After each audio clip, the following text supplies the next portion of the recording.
Bueno, saludo a todos los que están online y los que estamos acá también. Estamos en la posición 107 y hay varios textos en la posición interesante. Dos de ellos vamos a interconectarlos y uno se encuentra en Romanos capítulo 12. Vamos a empezar con ese para que ese texto nos ponga en contexto de a dónde queremos llegar.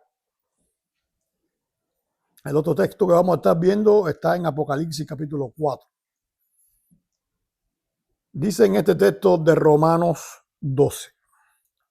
Así que, hermanos, os ruego por la misericordia de Dios que presentéis vuestros cuerpos en, la traducción que tengo acá dice sacrificio vivo, pero una traducción más que tiene, por ejemplo, la Biblia textual por allá, un sacrificio que está viviendo.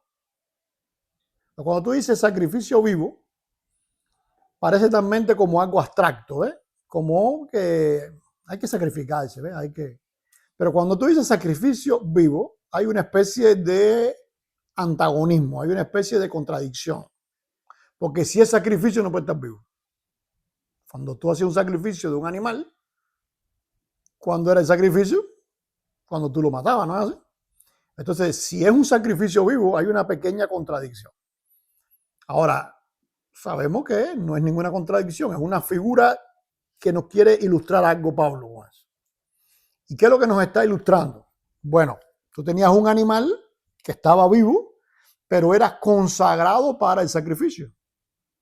Sería sacrificado en algún momento, pero era un animal que había que cuidarlo, protegerlo, había que tener especial pastoreo con él y todo eso.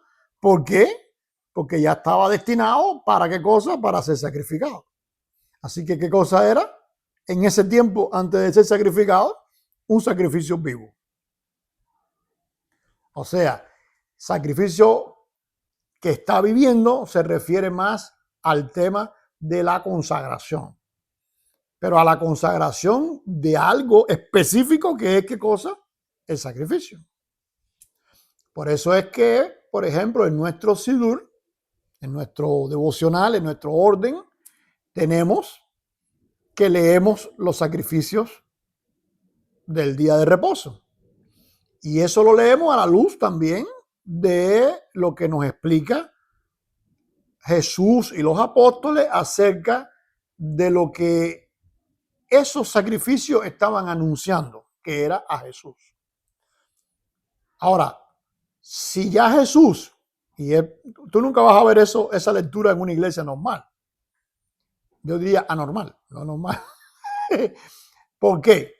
Porque en la mentalidad de ellos dice, bueno, si ya Jesús cumplió ese sacrificio, entonces no hay que ni mencionarlo, no hay que hablarlo, no tiene sentido. Ya eso es que quedó en el pasado.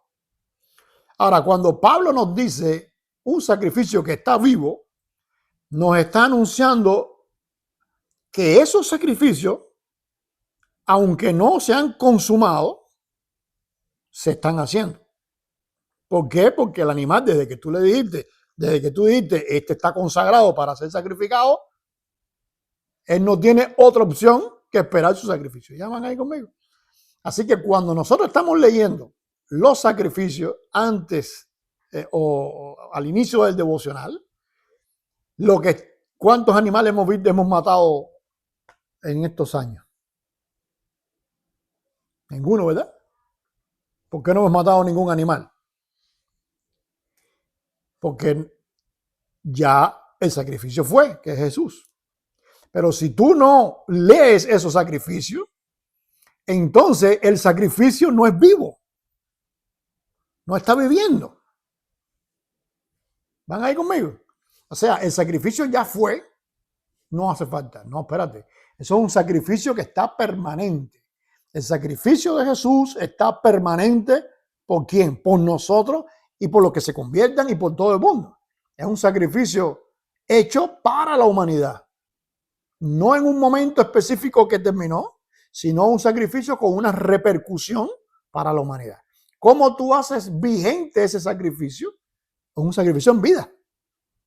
Él está vivo, él resucitó. ¿No es así? Entonces, cuando tú Por eso es que por allá por el libro de Hebreo dice sacrificios de labios, no fingidos.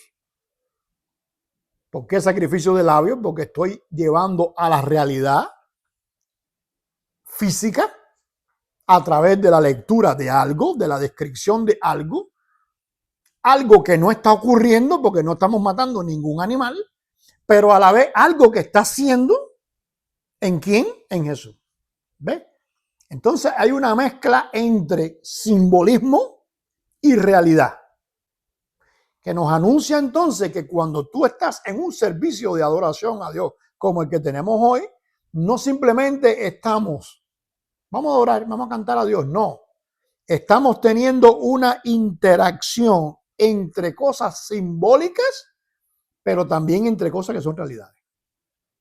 Cosas que están sucediendo ahora en estos momentos paralelo a nosotros. ¿Van ahí conmigo?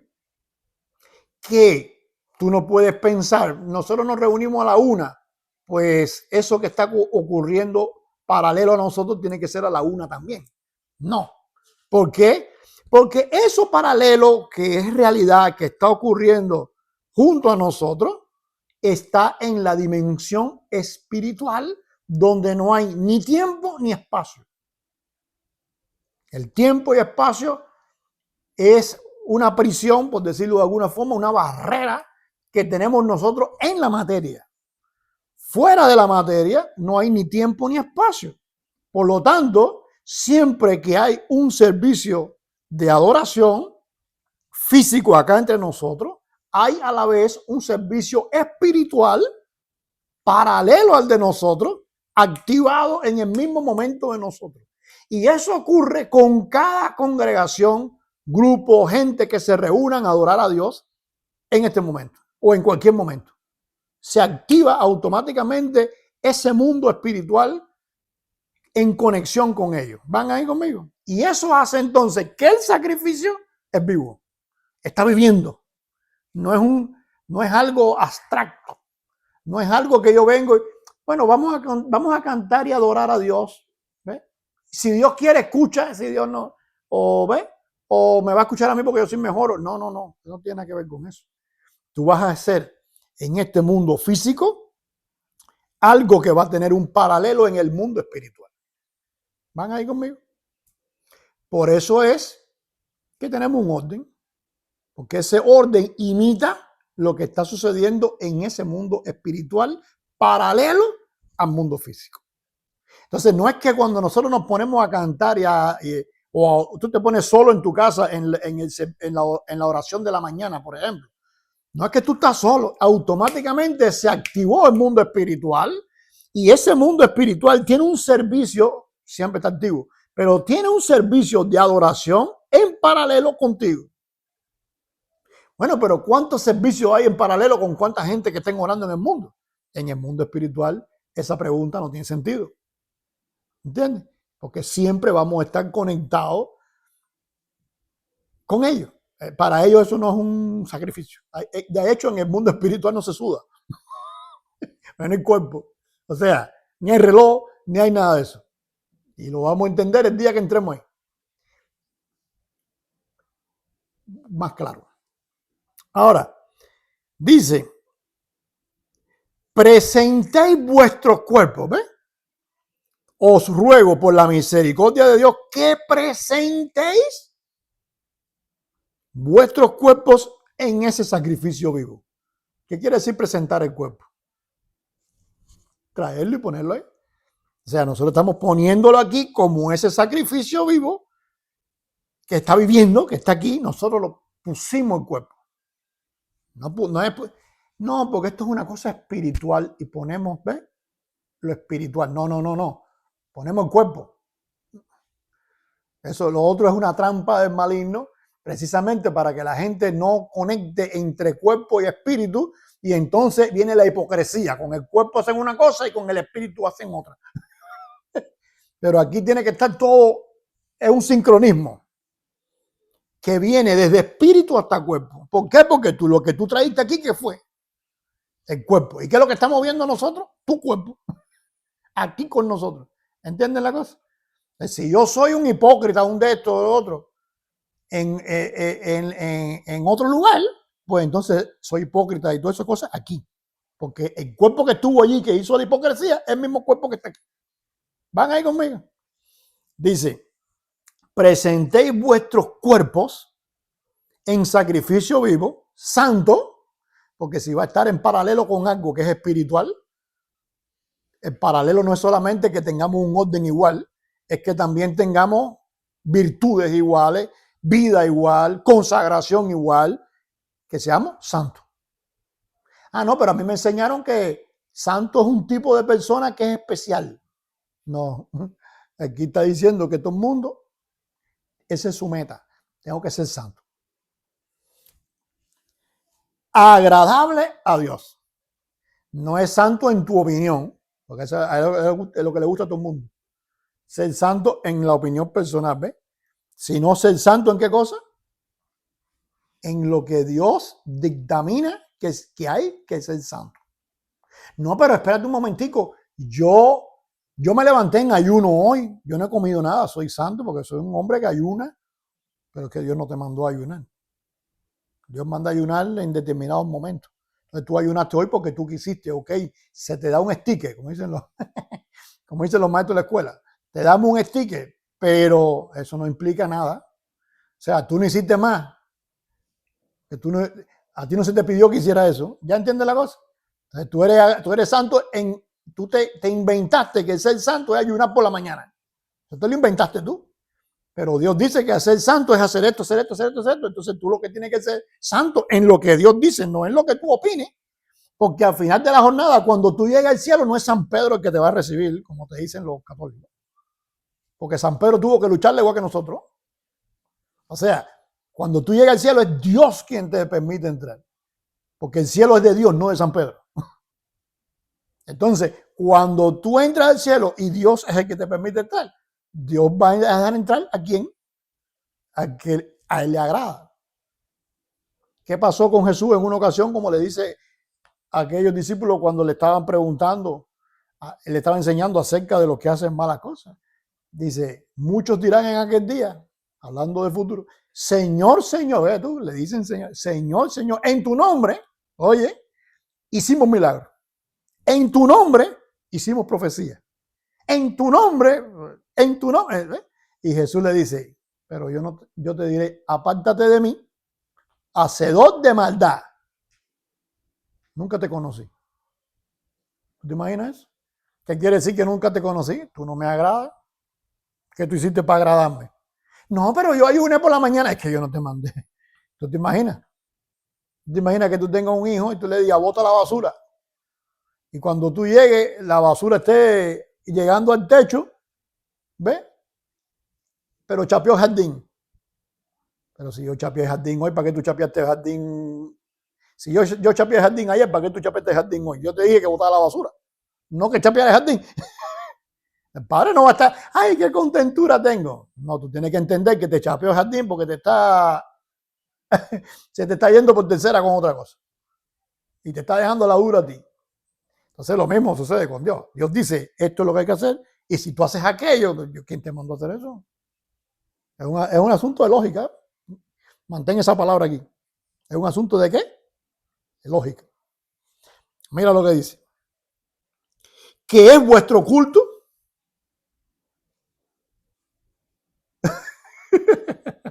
¿Qué es vuestro culto de cosas? Lógico, racional. Entonces, si tú tienes lógica y tú tienes raciocinio, tú nada más que tienes que pensar, bueno, espérate un momentico. Si Dios es el dueño del cielo y Dios es el que me va a dejar entrar a mí, entonces aquí la cosa es con Dios, no con más nadie. A mí no me interesa lo que piense la gente, a mí me interesa lo que piense Dios. Dice más, no conforméis a este siglo, sino, y aquí los traductores como siempre nos juegan una mala pasada. Bueno, en este caso es que estoy leyendo. ¿Por qué? Porque dice, si no transformados, ¿ves? Ellos estaban cuidando, los traductores, que son cuidadores de la doctrina, en vez de traducir lo que tienen que traducir, en vez de ser traductores de lo que tienen que traducir, ellos están cuidando que tú creas lo que ellos creen. Pero ahí la palabra que ellos deberían haber puesto es la misma palabra que utilizaron en otros momentos. ¿Qué palabra es? Transfigurado. Ahora, ¿por qué no ponen transfigurarse? Porque transfigurarse lo hizo Jesús en el monte de la transfiguración y eso trae confusión. Te cambiaron la palabra y te ponen una más suave, transformado. Pero transformado para nosotros es, bueno, y en español, es algo de fachada. Es algo periférico. Transfigurado implica una transformación en esencia total y completa.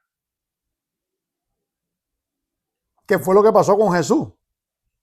Los discípulos lo subió al monte y dice que se transfiguró. ¿Y qué pasó? Una luz los impactó y ellos se quedaron y vieron a Jesús en su gloria. O sea, todo el mundo estaba acostumbrado a ver a Jesús con el mantico caminando, sudadito y eso es normal, porque como ser humano estaba así. Pero ellos lo vieron como él era al principio, cuando era Aleph Taf antes de hacerse hombre. La contracción de ese. Entonces ya no vieron un hombre sudadito. ¿Ves? Vieron una cosa que no pueden ni casi describir, una luz. No una luz que tenía él, sino una luz que salía de él. ¿Ves? No es como que te dio el sol. No, es que tú opacas el sol con tu luz. Y entonces ellos dijeron, wow, se quedaron, dice el apóstol Pedro en una ocasión, porque vimos su gloria, como la del Hijo, como la del unigénito Hijo que está en el corazón del Padre. O sea, vimos lo que muy pocas personas habían visto. Entonces eso es lo que dice ahí. No os conforméis, no te conformes con este siglo, sino transfiguraos por medio de la renovación de vuestro. Y ahí dice entendimiento. Otra falla, porque entendimiento que parece que es como algo, una ecuación matemática, ¿no? Entendimiento quiere decir, es que tú no estás analizando bien, ¿ves? Analiza mejor. Como que lo analizó, o sea, analizaste la doctrina cristiana y la analizaste y la entendiste, ¿no? Pero ahí no está diciendo eso. Ahí está diciendo de vuestra mente. Y mente tiene que ver con un aspecto específico del espíritu del ser humano, que en hebreo se llama nefesh. Ya cambia la cosa, porque entonces tú tienes que transfigurar. Dice, transformaos por medio de la renovación de vuestro nefesh. O sea, tu nefesh, que es ese lastre que te conecta con este mundo y que no te deja desconcentrarte de este mundo y que te hace creer que el mundo es lo más importante que hay en el mundo, en la vida, y que no hay más nada más importante que lo que te esté pasando en una situación X. Eso que te ala a eso y te encadena a eso, dice, eso renuévalo. Renueva esa conexión. ¿Por qué? Porque si tú vas a hacer un sacrificio vivo y vas a estar en paralelo con lo espiritual y tienes que consagrarte y ser santo y ser agradable a Dios, entonces no puedes tener ese lastre que te esté alando constantemente para las cosas materiales. ¿Y dónde se transforma eso? En el nefesh, que es la parte difícil para eso. Transformados por medio de la renovación de vuestro entendimiento, para que comprobéis. ¿Ves? ¿Qué quiere decir comprobar? Comprobar quiere decir te cerciores, te convenzas, lo comprobé, aquí está. ¿Ves? No es que yo me lo imagino, no es que yo creo, ve, todo lo que yo te he dicho ahora, tú dices, ah, bueno, eso, ¿ves? Pero eso no es lo que quiere Pablo. Lo que quiere Pablo es que tú digas, yo lo viví, yo lo comprobé. A mí no hay quien me haga un cuento de eso. O yo estuve ahí. ¿Me entienden ustedes? El mismo Pablo, por ejemplo, cada vez que tiene un juicio, Pablo se pone una disertación teológica del tema, ¿no? Pablo, ¿qué hace cuando está en un juicio? Venía yo, salí a perseguir a los cristianos y a matarlos como acostumbraba a hacer, y de buena primera vi una luz, me tumbó, habló conmigo y me dijo, Pablo, ¿qué estaba hablando de él? Lo que él comprobó. Nadie me puede hacer un cuento de eso, porque yo lo viví. ¿Entienden hasta ahí? Entonces nadie me puede hacer un cuento de Dios porque yo viví la experiencia con él. Yo viví eso. Entonces, hay dos maneras de tener un culto. Ya sea individual tuyo diario, tu devocional diario, o ya sea el culto que tenemos. Uno, donde tú estás imitando, donde tú estás participando. Otro, donde tú estás viviendo, donde tú estás comprobando por ti mismo eso. ¿Entienden hasta ahí? Entonces, el culto no es un tiempo para matar el tiempo, porque hay que hacerlo, porque ¿ves? Hay veces que estamos cansados, hay veces que estamos, y tú llegas y dices, bueno, es lo que nos toca hoy, ¿eh? Chaval, bueno, lo que nos toca. No, el culto es para que tú experimentes eso. Dice, para que comprobéis cuál es la buena voluntad de Dios. Y nadie te haga cuento. Esa la agregué yo. ¿Ves? Nadie te haga cuento de eso. No, pero mira, que yo tuve una visión. Yo tengo personas que me llaman y me dicen, oye, estoy viendo este documental porque eso es... Y ya desde que yo miro, yo digo, ¿qué cosa es esto? No, pero para que tú veas, para que aprendas lo que dice ahí. Yo no tengo que aprender nada de eso. Yo estoy aprendiendo de esto. Porque ya yo tuve experiencia que comprobé que esto es lo que es. Lo demás no me interesa. Esto es lo que vale.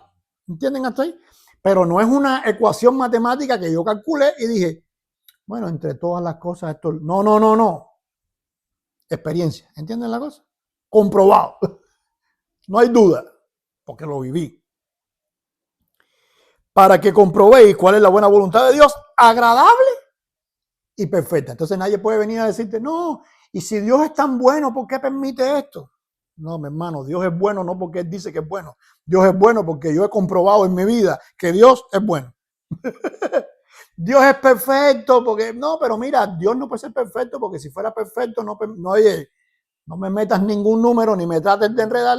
¿Por qué? Porque yo he vivido y he experimentado la perfección de Dios. ¿Entienden hasta ahí? Bueno, como decía al principio, esto te da una introducción entonces al tema de que tenemos un mundo espiritual paralelo al mundo físico, donde nosotros en nuestro culto estamos en las dos, ¿cómo se llama? Mundos. ¿Por qué? Porque desde el momento entrante llegó tu cuerpo aquí, ¿no es así? Y dijeron, ok, el Nihum, por ejemplo, el cántico del alma con que comenzamos. Y en el cántico del alma tú dices, ay Señor, aquí estoy. Y ahí no es tu cuerpo. ¿Qué fue ahí? Ya es tu espíritu el que está empezando a hablar. Y cuando viste algo que estabas leyendo, wow, sí Señor, gracias por ese sacrificio. ¿Qué hiciste? Ya no es el cuerpo, ya no es como un perrito que entró. Aquí al culto puede venir un perro, ¿ves? Y el perro va a estar contento porque aquí nadie haciéndole nada a un perro, va a estar contento. Por allá mi mamá, a cada rato se aparece en el culto con la perrita de ella. Tranquilo, no hay problema. Tu perrita ahí, ¿ves? No quiere dejarla sola, all right. Está la perrita ahí. Pero la perrita no puede brincar eso de lo físico que llegó a la parte espiritual, ¿me entiendes? Ella se siente tranquila, se siente protegida, se siente bien y nosotros nos sentimos bien con ella, pero no puede brincar, no puede hacer ese salto espiritual. Que nosotros entonces sí lo hacemos. Automáticamente, ¿dónde nos metimos? En el mundo espiritual. ¿Quién te está revisando todo eso ahí? Dios no revisó a la perrita si es santa o si no es santa. ¿Por qué? Porque simplemente es un ser viviente que no está diseñado para vivir en santidad y Dios no va a evaluar su santidad. Pero cuando nosotros decimos, ay Señor, ya estás metido directo con Dios, evaluándote todo. ¿Te acepto o no te acepto? ¿Van ahí conmigo? Ahora, el otro de los textos que están en la porción está en Apocalipsis capítulo 4. Un libro muy complicado para las mentes que no conocen. ¿Por qué? Porque va a utilizar muchas figuras y va a utilizar muchos metáforas y todo esto. Muchas figuras del lenguaje.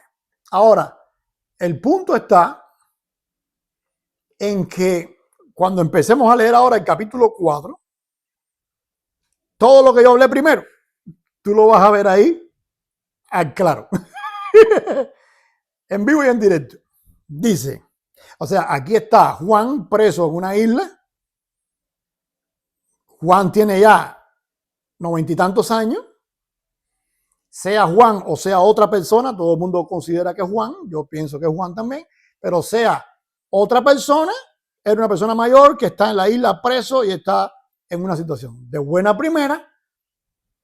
Él está orando en el día del Señor y empieza a tener una conexión con ese mundo espiritual que él en la isla no lo ve. Como mismo ahora nosotros entramos y no vemos nada espiritual, ¿me entiendes? Porque hay personas que piensan que para tú tener una experiencia espiritual tienes que estar en un edificio con todo adornado espiritualmente como cristiano o como lo que sea, pero que tenga ese ambiente. No, todo eso es emoción. Yo te puedo crear un ambiente, de hecho los americanos ahora en esta época empiezan las casas estas, los misterios a hacer por ahí que tú entras y pagas para entrar.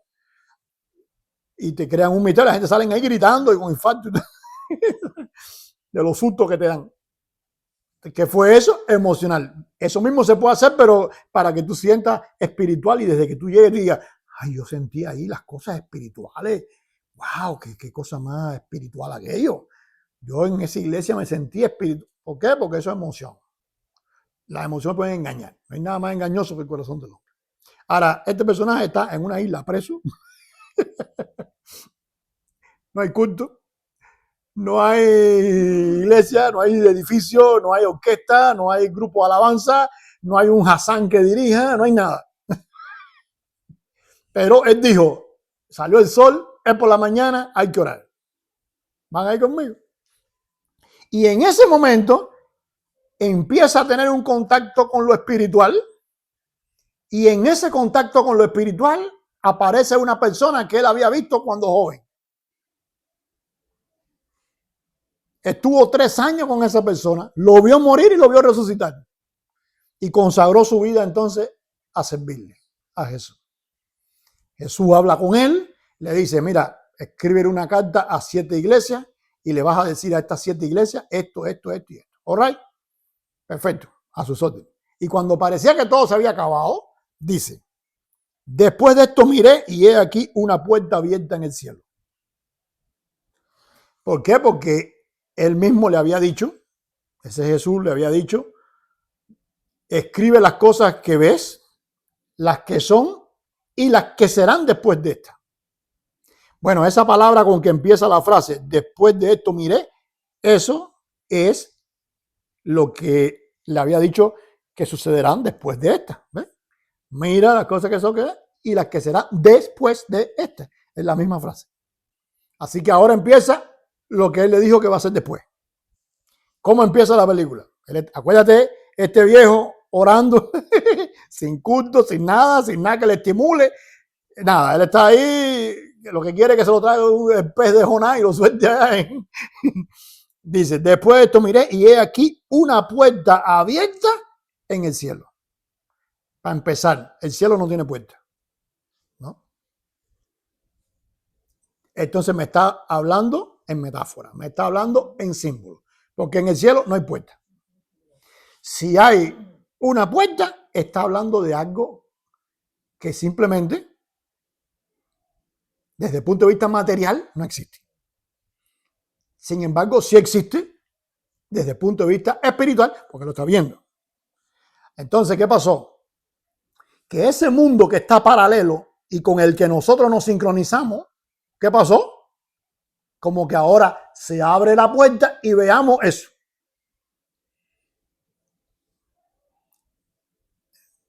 O sea, tú te vas a orar por la mañana en tu devocional personal y cuando hiciste así que empezaste a orar, se abrió una puerta y te permitieron ver lo que está pasando en el mundo espiritual que físicamente tú no lo ves. ¿Van ahí conmigo? Y la primera voz que oí como de trompeta. ¿Cuál fue la primera voz que él oyó? Cuando Jesús le habló. Jesús, hablando conmigo, me dijo, sube acá. Sube acá implica que tiene que salir de aquí y ir para allá. ¿No es así? Entonces, te está hablando de un mundo espiritual al que se puede ir, pero no es que él pueda ir. A él lo están llevando para ir.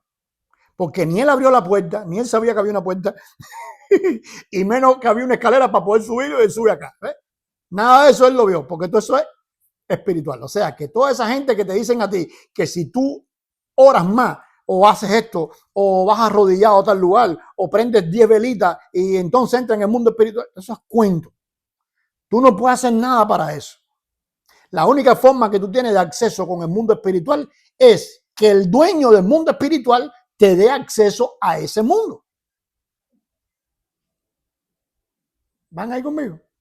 Por eso la voz que él oyó al principio, que es la de Jesús, que es el dueño de ese mundo espiritual, es el que le va a dar la autorización, le va a dar la clave, le va a enseñar todo. Oye, es por aquí. Sube acá. Yo quiero ahora que tú entres.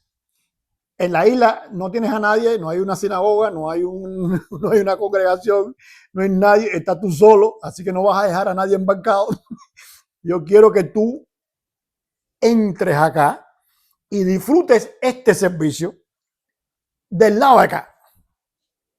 ¿Van ahí conmigo? Y yo te mostraré las cosas que sucederán después de estas. O sea, lo que él le había dicho inicialmente.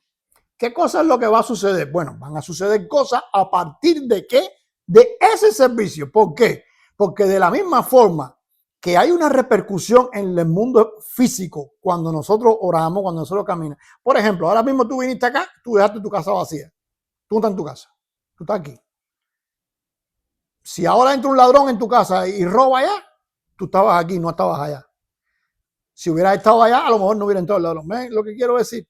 O sea, hay una repercusión en el mundo material de las cosas que tú haces siempre.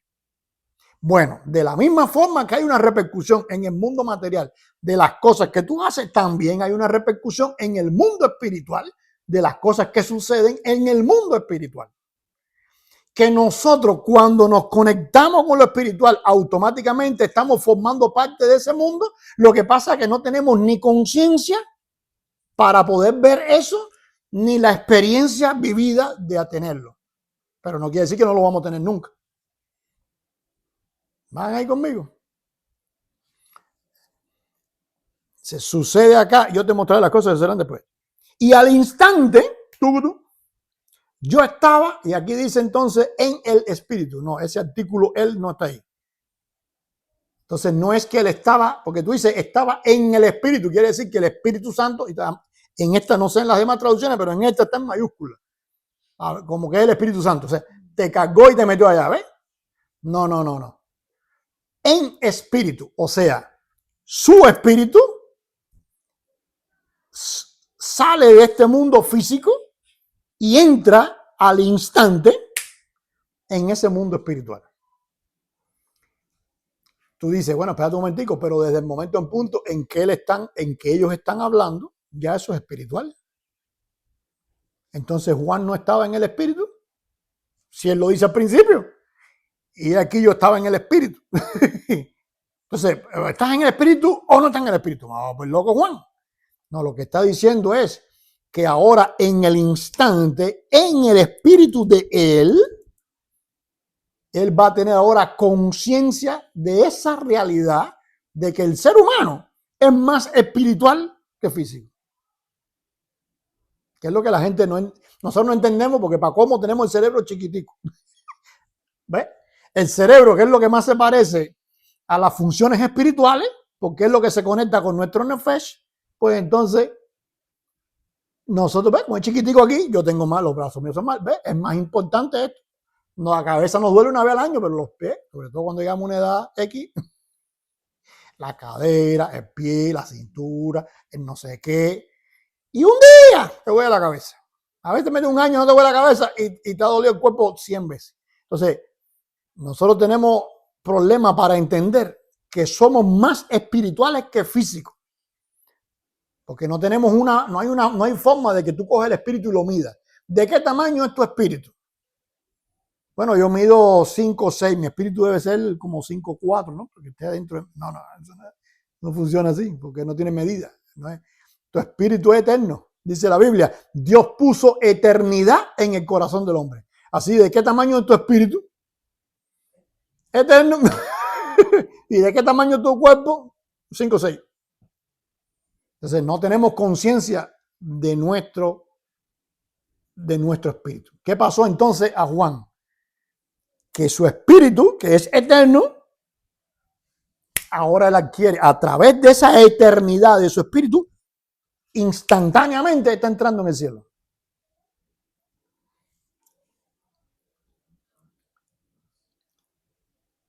Y he aquí un trono establecido en el cielo, y en el trono uno sentado. Eso se llama Shema Israel, Adonai Elohenu, Adonai Ejad. ¿Cuándo se hace eso? El servicio. O sea, pero ahí no dice que alguien dijo, no, te está describiendo lo que eso dice. ¿Por qué? Porque él está entrando en espíritu a eso. ¿Lo pudiera describir? Sí, pero él lo que está es señalando el centro de eso. Le preguntaron a Jesús, ¿cuál es el principal de todos los mandamientos? ¿Y qué dijo Jesús? Shema Israel. El principal de todo no es ama a Dios y ama a tu prójimo. El principal de todo es oye Israel, el Señor nuestro Dios, uno es, y amarás a Dios con todo tu corazón y amarás a tu prójimo como a ti mismo. Todo el paquete completo. Si tú de ese paquete te quedaste con dos, no es el paquete completo. Ese no es el mandamiento que Jesús mencionó. El mandamiento es, oye Israel, el Señor nuestro Dios, el Señor uno es. Y amarás a ese Señor que es uno. Y amarás a tu prójimo que creó ese Señor que es uno. Entonces dice, y he aquí un trono establecido en el cielo y en el trono uno sentado. Y el aspecto del que estaba sentado era semejante a piedra de jaspe y de cornalina, y había alrededor del trono un arco iris semejante en aspecto de esmeralda. ¿Ves?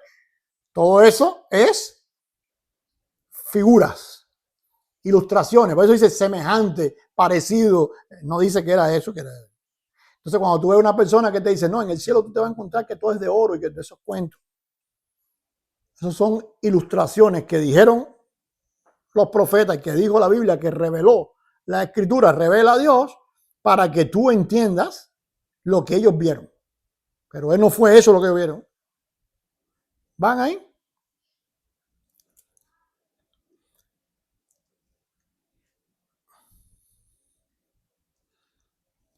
Y alrededor del trono habían 24 tronos. O sea, un trono, uno sentado y hay 24 alrededor. 24 tronos que son asientos. Donde se van a sentar ¿quiénes? Alguien que esté en señorío. Alguien que va a juzgar. Alguien que va a administrar. Alguien que va a tener un liderazgo X.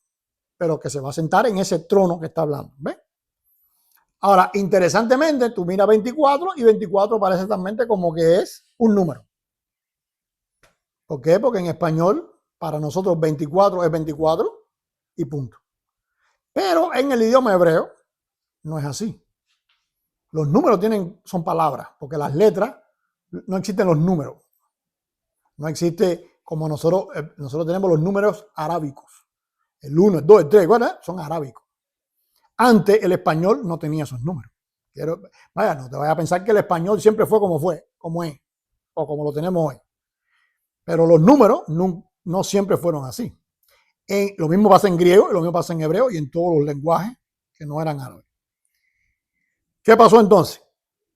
Que cuando tú miras 24, es un 2 y un 4. Son dos palabras, son dos letras en hebreo. Pero en el hebreo tiene la característica de que esas dos letras es una palabra. Y esa palabra tiene un significado. Entonces, cuando tú dices 24 tronos, te están diciendo que ese trono es una especie de recipiente que va a contener algo. Por otro lado, figurativamente, en la mentalidad hebrea, ese recipiente tiene que ver con la escritura. La escritura contiene. ¿Qué contiene la escritura? Mensaje. O sea, cuando tú tienes un libro, tú no tienes simplemente un libro. Un libro de hecho pesa X pesos. Pero ahora apréndete lo que tiene el libro. Dime tú, Julia, cuando estudió matemática, apréndete este libro de matemática. ¿Cómo tú te aprendes eso? Dices, oye, ojalá no había que aprenderse tanto. Bueno, pero el libro tú lo ves y tú dices, bueno, eso se carga y se lleva así, pero ¿cómo yo meto el libro aquí? ¿Por qué? Porque el libro tiene un contenido. Por eso es que la figura hebrea de lo que es un libro es un jarrón, una jarra, ¿ves? Un recipiente. Entonces, la escritura es un recipiente ¿de qué? De un mensaje que es eterno. O sea, tú puedes estar años, siglos hablando de lo que dice ese libro, cuando el libro tal vez tenga una página. ¿Van ahí? Por otro lado, cuando tú entiendes entonces que ese recipiente tiene que ver, y estamos hablando de un libro que es apocalíptico, que tiene un lenguaje figurativo, que tiene un lenguaje simbólico, pues entonces tú tienes que entender que 24 no es 24 siempre. Aunque sí va a ser 24, pero tiene varias funciones, varios significados. Ese trono, ese recipiente que es la escritura, si tú vas a sentarte a juzgar, si tú vas a sentarte a liderar, si tú vas a sentarte a administrar, cualquier cosa que tú vayas a hacer, si tú quieres agradar a Dios y tú quieres vivir en santidad, tú necesitas ese recipiente. ¿Qué cosa es? La escritura. Si tú no dominas la escritura, tú no puedes hacer esa administración de las cosas espirituales correctamente. ¿Van ahí? Entonces tienes un trono, uno sentado y 24 o, traduciéndolo eso, recipientes que son la escritura, donde sobre esa escritura se van a sentar personajes para poder cumplir una función espiritual. ¿Por qué? Porque nosotros los seres humanos, yo no me las sé todas. Dios me tiene que revelar a mí. Dios me tiene que decir, si no yo fuera un Tarzán. ¿Verdad? Tarzán fue superior a los monos que habían allí, a las culebras y a las gallinas que habían en la selva. ¿No es así? Exacto. Tarzán fue superior. Pero si Tarzán quiere adorar a Dios, tiene que Dios entonces mostrarle la cosa y guiarlo allá. ¿Entienden ahí? Dice entonces,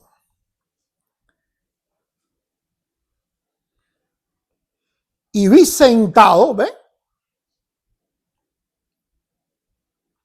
Sobre los tronos, o en los tronos, a 24 ancianos. O sea, estos ancianos son recipientes también. ¿Recipientes de qué? De la escritura también. O sea, no, ellos no están ajenos a su trono.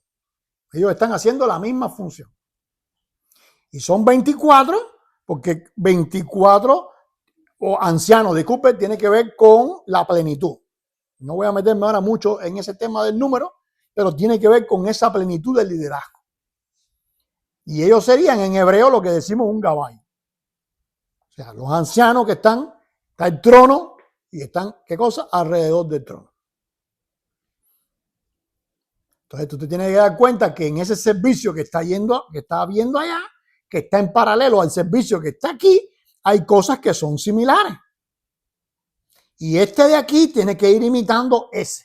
A medida que vamos creciendo, a medida que vamos teniendo posibilidades, vamos haciendo las cosas para parecernos más a qué, a ese servicio.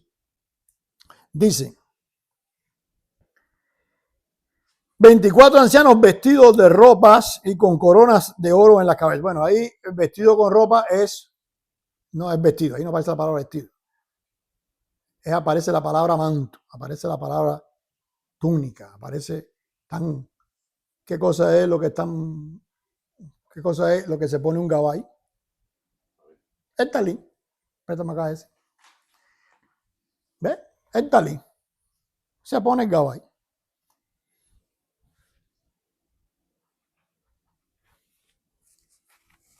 Ahora, ese gabay que se pone un talí, dice, con coronas de oro en su cabeza. Ahí va todo el mundo a meterle corona a los dibujitos por ahí. No, no entiende, no sabe. Simplemente, ¿qué cosa es esto que está aquí? Se llama corona, azará. Se llama corona. ¿Cuál es el nombre de eso? Corona. Entonces, si yo tengo el manto y tengo corona sobre mi cabeza, ¿qué pasó? Simple. Más nada que eso. ¿Van ahí conmigo?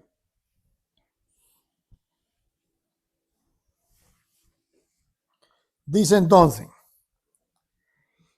y del trono salían relámpagos, truenos, voces, todo eso son figuras y conexiones con otras descripciones que aparecen en los profetas y todo eso.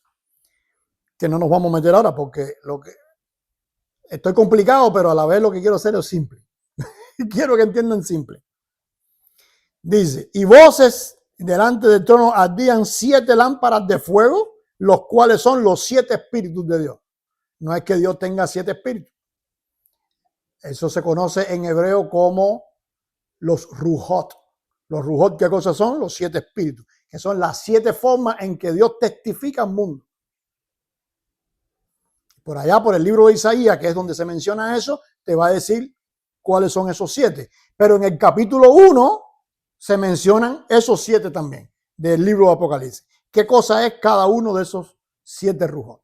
Y esos 7 rujot están repartidos en las 7 iglesias a que le mandaron ¿cómo se llama esto? Las cartas en los capítulos anteriores. ¿Por qué? Porque el llamado del Apocalipsis es a que esas iglesias entren ¿dónde? Ahí. De 7 iglesias que se mencionan en el Apocalipsis, 2 están bien y 5 están en candela. A punto de que le dicen, te voy a quitar de la iglesia. Está mal, pero la esperanza de Dios, pues dice la Biblia que Dios llama las cosas que no son como si fuese. La esperanza de Dios no es quitarle. La esperanza de Dios es que ellos entren como está entrando Juan y tengan una experiencia superior y que puedan entonces ser rujot, puedan ser testigos de las cosas de Dios como deben ser. Y delante del trono había como un mar de vidrio semejante al cristal. Y junto al trono, ¿viste? Dice, como un mar de vidrio. Estamos hablando figuras. Y delante del trono, 4 seres vivientes. Interesantemente, cuando se mencionan esos seres vivientes en los profetas, dan un número.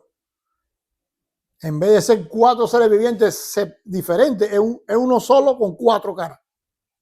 Aquí te lo mencionan como separado. Porque todo eso tiene significado. ¿Ves? Y los 4 seres vivientes tenían cada uno 6 alas.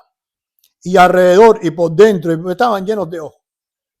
Ahora, si son 4 seres vivientes y tienen 6 alas, ¿cuántas alas hay?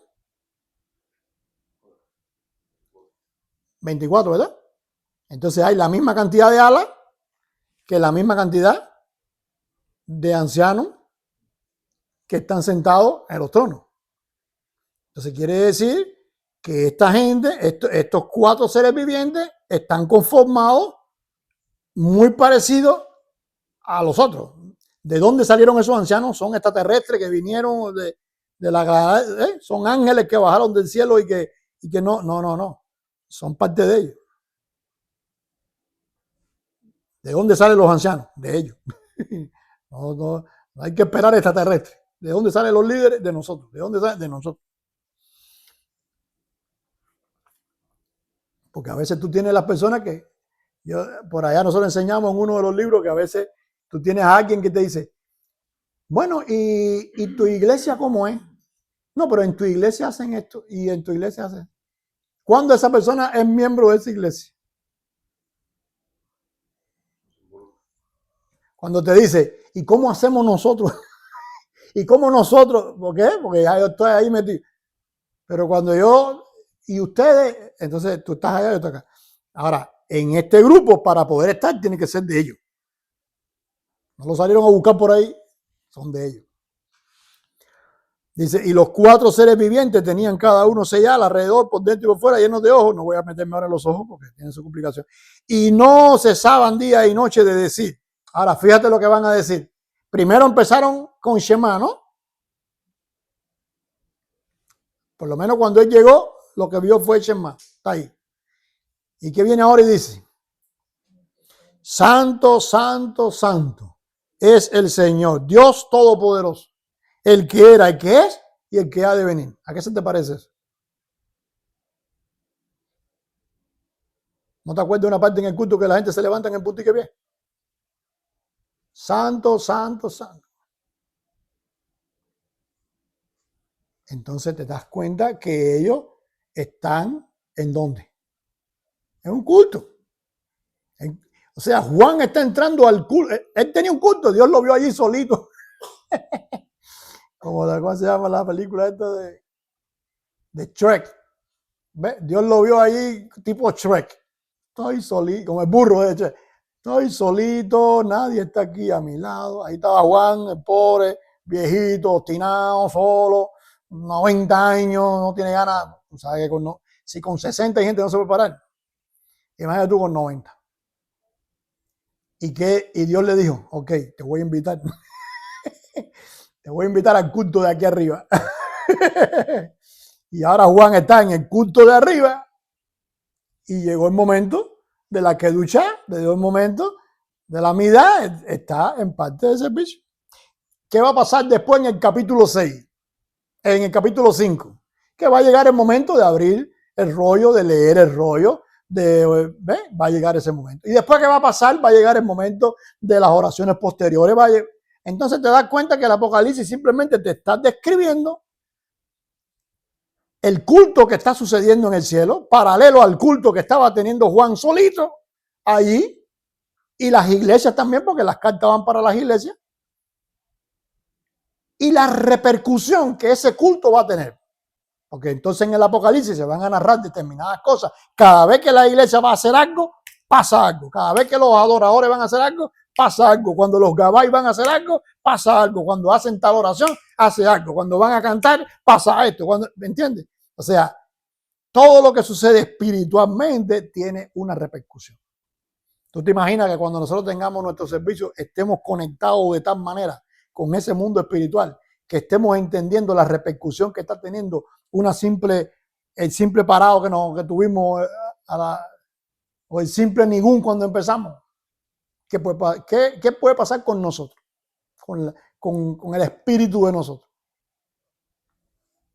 Entonces, way out, estamos bien, ¿no? El way out, sabemos por dónde hay que ir, pero estamos a 1000 kilómetros, 1000 años luz de llegar a donde quisiéramos llegar. Dice, y siempre que aquellos seres vivientes, que vienen siendo entonces la congregación, ¿verdad? Que aquellos seres vivientes dan gloria y honra y acción de gracia al que vive, al que está sentado en el trono, al que vive por los siglos de los siglos, los 24 ancianos se postran delante del trono del que está sentado en el trono y adoran al que vive por los siglos de los siglos y echan sus coronas delante del trono. ¿Qué quiere decir que echan sus coronas? ¿Se quitaron el talí y se lo tiraron?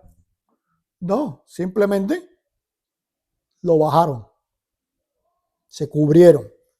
Cuando tú estás en un servicio con tu talí y tú ves a alguien que hace así, se cierra con el talí, no lo molestes, déjalo ahí. Esa persona está o conectado o tratando de conectarse de forma especial con Dios. Claro, eso no lo hace todo el mundo, porque cuando yo veo a una persona haciendo eso, lo primero que pienso es, este quiere hacerse más santo que nadie. Porque en este mundo hay de todo. ¿Entiendes? Y nosotros sabemos que dentro de la iglesia es donde más gente mal hay. Tú dirás, pero ¿cómo si la gente debería estar bien en la iglesia, no? No, porque en el mundo están mal y no lo saben. Todo el mundo cree que está bien. En la iglesia están mal y tú sabes que está mal. Y es donde más se ve. ¿Por qué? Porque si tú estás vestido de blanco y tienes una manchita negra, esa manchita negra se ve al kilómetro. Si tú estás vestido de mecánico y tienes una manchita, ¿quién se va a dar cuenta que tiene una manchita? Entonces en la iglesia es donde más gente mal hay. Porque la gente no está mirando todo lo bueno que tú haces. Mira la manchita que tú tienes. ¿Van ahí conmigo? Ahora, y hay inclusive quien tiene varias manchitas. Entonces, lo más normal es que en esa arrogancia y en esa cosa está el que quiere hacerse más espiritual que nadie. Y más. Entonces, lo mejor es que cuando tú ves una cosa así, tú simplemente lo dejas. Ni le des protagonismo, pero tampoco estorbe. Porque pudiera estar conectado con Dios, pudiera estar haciendo algo importante en ese momento. ¿Ya entienden hasta ahí? En este caso, que está entrando en el cielo, después que él le habló a las 7 iglesias y a los pastores de las 7 iglesias, porque él no le habló a las 7 iglesias, él le habló a los pastores de las iglesias. Después que él habló a los pastores y hubo 5 que le dijo, te voy a quitar la iglesia. Que ahora Juan vea que los gabay, que los ancianos se están postrando ante el trono. Eso es ¿ve? Él está diciendo, le están diciendo a Juan, tú no estás solo.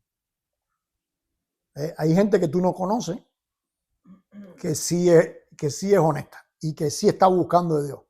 Y tal vez no ha llegado a donde tú has llegado, pero a lo mejor ha llegado más, porque ha entrado aquí y tú no. ¿Ya entienden? ¿No?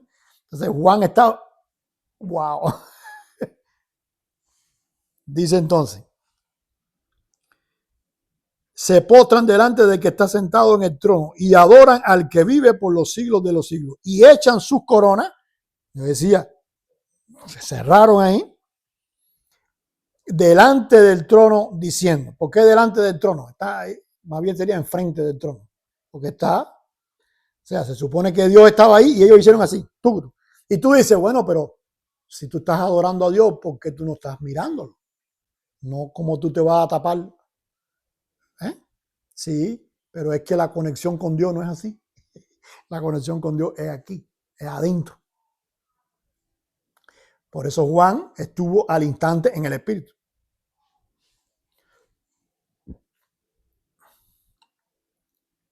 Señor, digno eres, dicen los ancianos, de recibir la gloria. Entonces, no lo están mirando, pero ¿con quién están hablando? La gloria, la honra y el poder. Porque tú creaste todas las cosas. Y por tu voluntad existen y fueron creadas. O sea, el capítulo 4 termina en un momento del servicio en donde ya la oración ha llegado al punto donde hay una armonía, unos dicen una cosa, otros... ¿Te acuerdas cuando tú estás haciendo la midá? Que se dice una cosa, el gabay dice una cosa, tú respondes amén, ¿ves? Y tú respondes a cosas, uno dice una cosa, otros responden lo que dice y así. Pues el servicio había llegado a un punto donde ese diálogo estaba a 100% de sinceridad, a 100% de la presencia de Dios, a 100% conectado. El único extranjero que hay ahí, ¿quién es? Juan. Y por eso el capítulo 5 va a traer entonces el tema, el momento en que llega la lectura. Sí, claro, si tú nunca has estado en un servicio, tú no puedes saber en qué momento es que se hace la lectura y en qué momento, ¿ves? Cuando tú has estado en un sidur, en un orden, pues entonces tú sabes que ahora viene la lectura, claro, es lo que falta ahora. Ya terminaron la midá, terminaron la oración, respondieron los gabay, ¿qué toca? Torah. Ok, entonces, con esta reflexión queremos simplemente dejar abierto ese reto. Cuando nos reunimos a adorar, cuando nos reunimos en el servicio de Shabbat, no es simplemente que estamos en algo aquí individual. Estamos siendo renovados, estamos siendo transformados, transfigurados pudiéramos ser con ese mundo espiritual. No es solo tener conciencia de que hay un mundo espiritual paralelo al de nosotros, sino armonizar con ese mundo. Dios no tiene que abrir la puerta y meternos allá como hizo con Juan. ¿Por qué? Porque ya tú sabes que hay una puerta, tú no la ves, pero hay una puerta, y ya tú sabes que hay un del lado de allá, y ya tú sabes que del lado de allá hay ancianos, hay seres vivientes, hay uno sentado en el trono, todo eso está pasando paralelo a lo que tú estás haciendo. Tú no tienes que verlo, entonces tú tienes que tener conciencia, saber que eso existe, que eso es, cómo yo me armonizo con eso. O sea, estamos haciendo amidad, voy a hacer la amidad lo más metido en la reflexión, en lo genuino. Eso que estoy diciendo es lo que yo siento. No es lo que siente quien construyó la amidad, no, es lo que siento yo. ¿Entienden hasta ahí? Ok, bendiciones entonces para todos.